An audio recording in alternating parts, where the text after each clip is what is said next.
অনেক নির্যাতন করে তাকে সুরক্ষার মাধ্যমে আজকে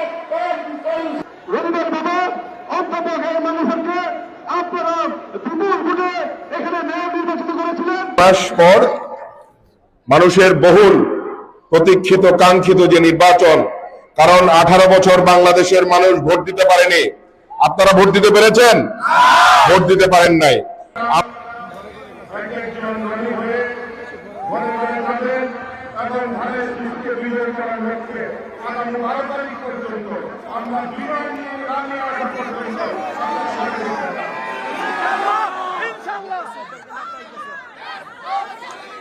মহিলা